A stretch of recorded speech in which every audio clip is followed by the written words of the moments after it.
Magandang araw ho sa inyong lahat mga kapatid. Pag-usapan natin ngayon 'tong mga taga KOJC. Ano ba 'tong mga 'to, praning na? Hamakin niyo ha, ng sasaboy na ho sila ng tae, sorry sa kumakain, at saka yung, ano sabi pinaghalo? Eto tingnan niyo ha, ang matindi rito minanghagis pa ng pagkalaki-laking bato. Mga mabahong likido ang mga miyembro ng Kingdom of Jesus Christ sa mga pulis sa Davao City.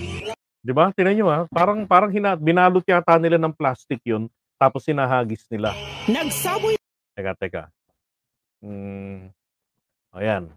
ng mga mabahong likido ang mga miyembro ng Kingdom of Jesus Ayan oh, nagliliparan 'di ba? Oh. Christ sa mga pulis sa Davao City. Gawa umano ito sa pinaghalong panis na pagkain at dumi ng tao. Nag-ugat ang tensyon nang hindi masunod ang ultimatum na ibinigay ng mga pulis para tanggalin ang mga barikada sa paligid ng compound.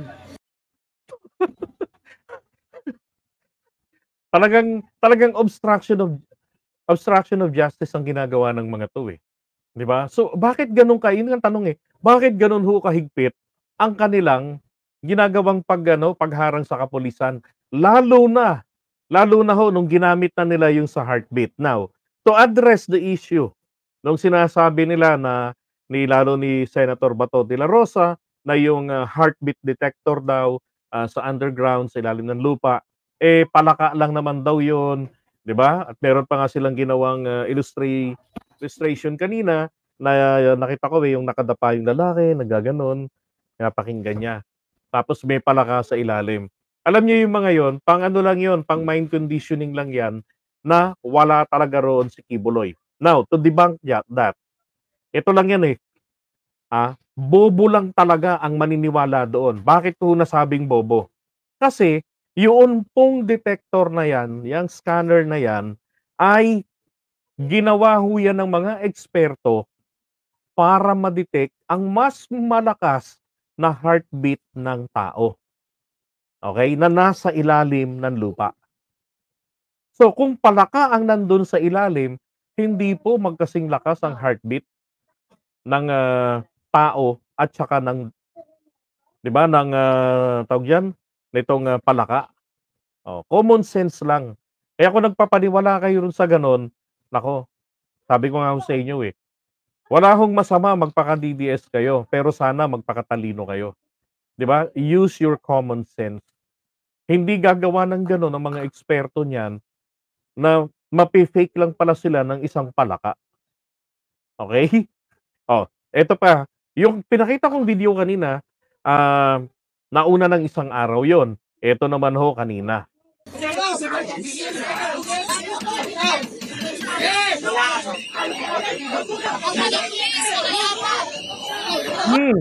Kita niyo yun, ang laki ng bato? Hmm, ayan oh,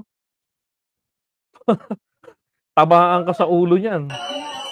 Hmm, naku.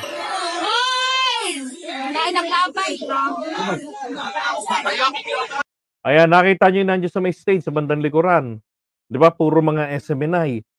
Oh, tapos nung tinignan ko ho ang aerial nito, yung ibabaw nito, yung top view sa Google Earth. Alam niyo, meron diyan sa loob ng KOJC compound, malapit dito sa may, tinuturo ni Arlene Stone yung building ng eskwelahan, ng, Jose Maria na nandun nade-detect yung heartbeat. Hindi lang matukoy ng mga pulis paano ito pasukin. Oh, doon. Tapos yung binabanggit niya na magandang babae, nakita ko na sa internet na yung nabanggit ni Mima Alicia tsaka galing pala kay Arlene Stone yung information, eh, ang possibility nga na andun silang lahat. O sama-sama sila dun sa bunker. Alam niyo ba na yung, sinasabi na bunker na yan, eh, yeah, Jose Maria Season yung name ng, eskwelahan. Thank you, TRL. Yang, tawag dito, yang KOJC compound na yan, meron pala dun na siguro yung picture nun po sa KOJC, yung dome, eh, hindi pa ho ito na ano, na tatapos, 'di pa ginagawa pa lang. Nag-aano pa lang sila ng lupa. So, anong nangyayari ngayon, meron doon isang parang malaking bagay na sementado or iba ko kung concrete yun or what, nandun sa may isang parte. So ang hinala ng mga eksperto, ito ay nakabaon sa lupa at ito ay isang possible ay bunker. Oh. Ngayon, yung daanan doon, at yun ang sinasabi rin ni na Arlene Stone na mayroong bunker dyan. At hindi ho nakapagtataka na kung bakit bigla pong nagpasugod itong mga to at nag-fake news ng people power. At yung mga taga Davao City raw nagpi-people power na. Di ba? Oh. Ngayon, ang sabi ng mga pulis, kakasuhan nilang SB9 kasi nag-post na 25 o 26 simula ng people power. Walang iya, pareho lang rin yung nandito sa Liwasang Bonifacio. Nag-uwian lang din naman. Tapos sila mag-people power, ilang piraso lang yung tao. Di ba? Parang wala pang 500 yung dyan sa Davao City. Partida pa yan. Partida pa yan. Kanila ang mayor, tagapag-supply ng pagkain nila. Di ba? Oh. Tapos, Davao City pa yan. Mindanao pa yan. Bakit hindi sila dumami? Oh, Diyos ko po. So ngayon, ito ha, tignan nyo isang bato lumanding.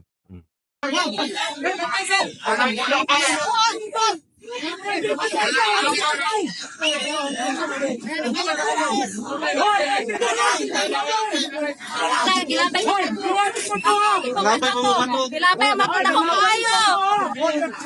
Ako kay bato. Ako kay bato dilapay.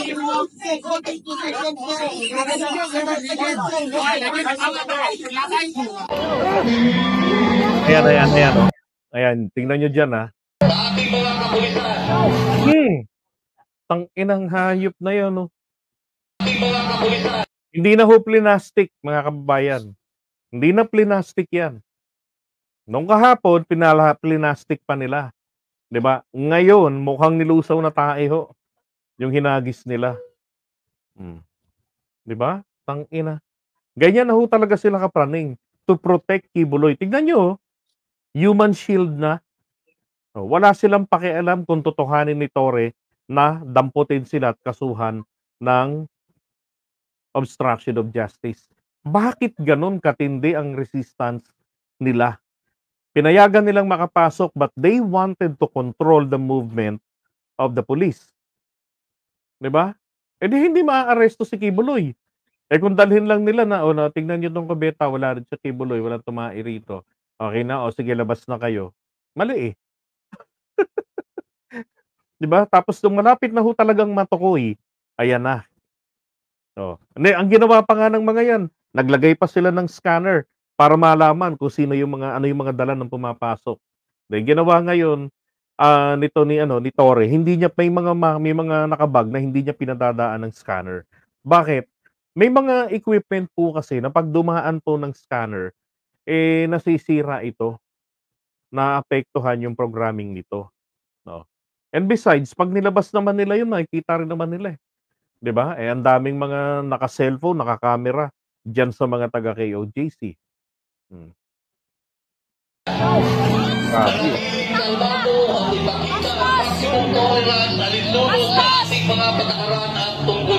Nakuha na ang video.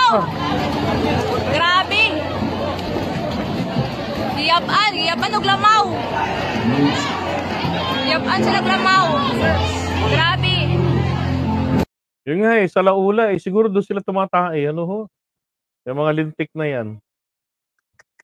Hindi, alam niyo bigla ko na lang naalala rin yung sinasabi ng isang babae na na-interview dati ni na Arlene Stone na sila, sama-sama sila, natutulog doon sa isang masikip na lugar. Diba? Ewan ko, napanood niyo yun. Inisip ko, paano pagpanata itong mga to? Paano pagka naligo na ihitong mga to? Di pagkapanghi-panghi ng lugar. Diba? Grabe. O baka ganun, nakasanayan nila, ganun ginagawa nila. Grabe. Ang ganda-ganda ng KOJC. Nagagalit sila pag may natutulog doon sa Bermuda na mga pulis. Nagagalit sila nung may nakitang isa na nagyoyosi. Sabi pa ng isang lumapit, nagmamariwana ka dong? Ang nagago. Pulis ka, nasa hanay ka ng kasama, mariwana ka. Sabi nila, hindi, yosi yan. Okay siya daw, bawal. Tapos ito pala mga members, tumatai sa balde. Yeah. Grabe, giyaban sila lamaw. Grabe, John, grabe. Tatlong beses. So, ang daming tumain ng mga 'to.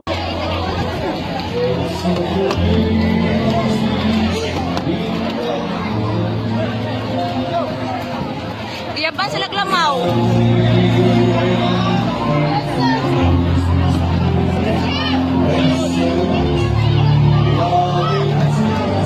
Iyaban sila klamaw.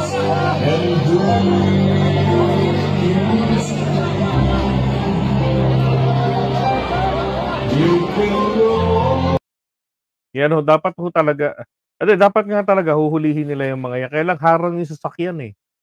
Haharang yung sasakyan. Tsaka 'di ba, nung, kahapon, ilan yung sasakyan na buksan nila. Tapos meron yung mga inabando ng sasakyan hinarang lang.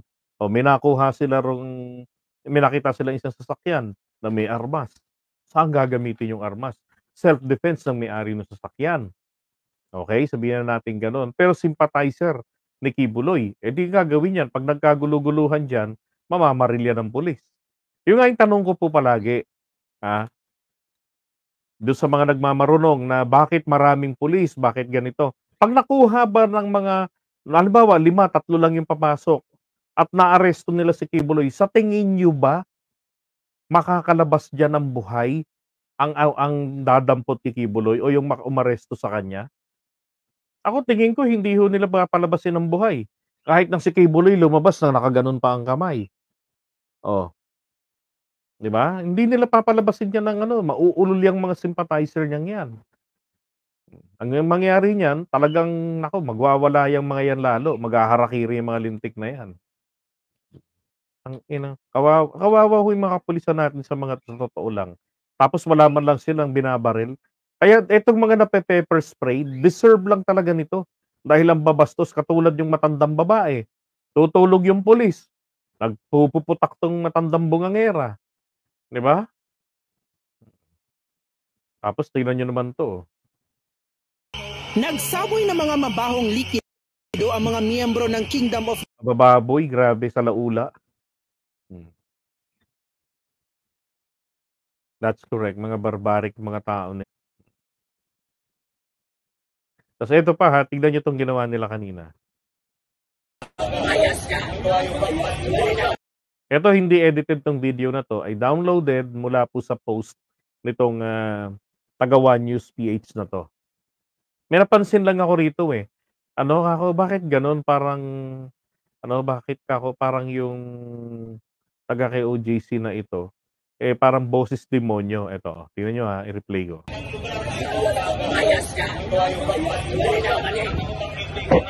Ibinabalita namin lahat ng sentimiento ni 'Di ba normal yung boses ng babae. Yung una lang, nagulat ako, ba't gano'n yung boses? Parang hong demonyo, 'di ba? Lumayas ka. Ibinabalita namin lahat ng sentimiento ninyo. Wala pong bias sa nila. Wala po. Wala. Napalo pa eh. So sinasabi nila bayaran daw ang media. Kayo na ho ang nakakita nun. Yan, pinalis tayo. Diba? Grabe mga siraulo na. Meron pa yung taga News 5, ganun din. Na hinarang din nila yung lalaki na na pupunta sana sila diyan sa press conference. Kaya lang hinarang, sabi coordinated naman yung pagpunta namin rito. Yan din hong lalaking yan ang humarang. Sabi oo, coordinated nga. Pero ang problema kapag nilabas niyo na yung balita niyo, iba na yung binabalita. Oh. Kasi ayaw na ayaw po nila na ang ibabalita po pala ng media ano ba talaga yung nangyari doon sa lugar na yan. Ito yung tawag dito, yung lalaki na kami sa press con kanina. Hinarang ang News 5 ng lalaking ito. Yan, yung nakatabit ng SMNI. Mukhang pareho, same person lang eh. Coordinated naman ang pagpunta namin dito. Okay nga, coordinated. Coordinated kayo, papasok. Mga praning talaga, no? Ito, ang mali lang dyan, pagdating ng reporting nyo, iba na. Hindi ganun bro. Ganon ang ginagawa nyo, huwag nyo kaming gawing tanga. Pinalayas din ng isang miyembro ng KOJC ang mobile journalist ng One News. Yan nga, yung babae. Talagang terrible 'tong mga 'to. Wala na, matindi na amats. Alam niyo, sabi nga ni General Torre, 'yan mga 'yan naman wala namang ano 'yun, kumbaga wala namang ibubuga 'yan, maingay lang. Kasi nga mga ano sila, eh, mga panatiko, 'yun lang. Pero 'di ba nakakaawa pa rin yung mga ano, yung mga tao na 'di kasi kaya ko nasabi 'yan, 'di ba, nagre-demand sila na bakit walang mainstream media na nagbabalita ng nangyayari dito sa'min sa KOJC, right? Ngayon nung merong media, ang gusto nila kontrolin nila kung ano ang ibabalita. Ang gusto kasi nila ibalita lang na merong mga nasaktan na mga miyembro rito ng KOJC. Oh, katulad nung ginawa nila yung nakita nila na ang mga pulis nagdadampot ng mga bakal, ng mga basura, ng mga tubo, bato, nililigpit nila. Ang sabi ng SMNI nung nag-report, nag-iipon daw ng mga bato, namumulot daw ng mga bato ang mga pulis para gamiting at saka mga tubo daw, mga bakal, para daw gamiting pangdepensa sa mga KOJC missionaries. Hindi ba naman gago, 'di ba? Missionaries pa yung ginamit, talagang papaluin ng mga pulis, babatuhin ng mga pulis. Gano'n sila ala style Duterte maghasik ng galit sa mga tao. Siyempre kung hindi malalim ang pag-iisip mo, magagalit ka, ba't niyo naman dadamay kasi etong mga missionaries. Pero ang totoo, naglilinis yung mga pulis. Kanina gano'n din nung umaga, nagdadampot yung mga pulis ng mga basura. Oh, buti na lang isang, pulis na vlogger yung nag-upload nun. Ako kung ang nag-upload nito, eh, taga SMNI, malamang sasabihin ng mga yun, eh, ano, nag-iipon ng mga basura para ipambato sa KOJC missionaries, 'di ba? Talagang yung mga 'to sasarap pagtitirisin. Baliktad ang tubo ng mga utak, eh, kakasambaki